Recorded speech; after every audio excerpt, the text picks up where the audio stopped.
bestie, I'm Mimi, and today I'm going to be showing you how you can use my printable scrapbook pages to make your own beautiful spot for your precious memories to live. First, you're going to need your printable scrapbook pages. I have 4 here today. You're going to need a pair of scissors or an X-Acto knife. It's up to you which one you find easier to use.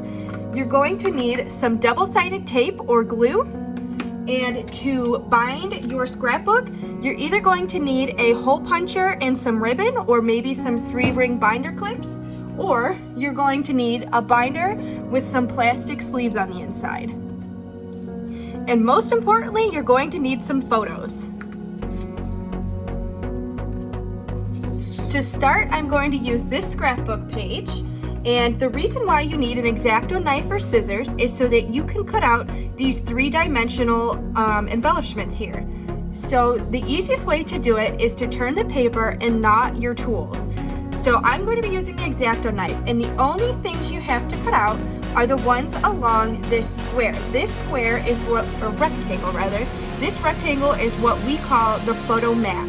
Anything overlapping the photo mat is what needs to be cut if you want to have a 3-dimensional look to your photo. If you'd like a 1-dimensional look, since this paper is 1-dimensional, you can just tape your photo on top just like that. I prefer it to look 3-dimensional, so I'm gonna go ahead and cut it out. And all you have to do with an X-Acto knife is make slight pressure. And like I said, make sure you twist your paper and not your tool. And go around just the part of the image that is overlapping your photo mat. So as you can see here, now that this is cut, you just need to create a little bit of a lift and slide your photo in behind. So I'm gonna go ahead and do that to the rest of this page, and then I'll come back and show you how to complete this.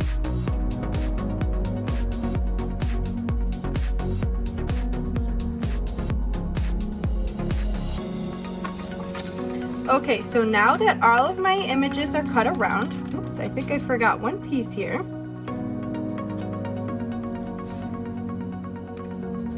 Now that these are all cut around, I'm gonna go ahead and put some tape onto the back of my photo after I just pop all of these out of place to make sure that I can slip something in behind. So you're gonna take your photo and your tape, or you can use glue.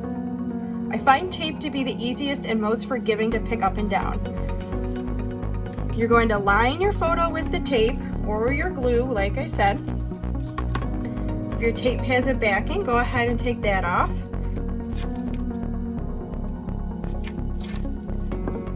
And then I'm going to go ahead and just slide my photo in underneath all of these embellishments. And you might have to kind of bend your photo around in the paper to kind of get it to match or to slide under, but it's really not that hard, and it shouldn't take more than a couple of seconds. And once you figure out where you want your photo lined up, the standard size for these photos is 4 by 6 inches, but you're more than welcome to resize and use it as you please. I think that looks good, so I'm gonna go ahead and stick that down, and that's all there is to completing your scrapbook page. See how easily it slides into a plastic sleeve, and it looks like a true, real, 3D, in-person made scrapbook page. Don't forget to share your creations and make sure you tag Mimi Lee Made. We're on Facebook, TikTok, Pinterest, and Instagram. And also, if you want to submit your creation onto mimileemade.com, you can do so by following the link below. By doing so, you can get 20% off your next purchase.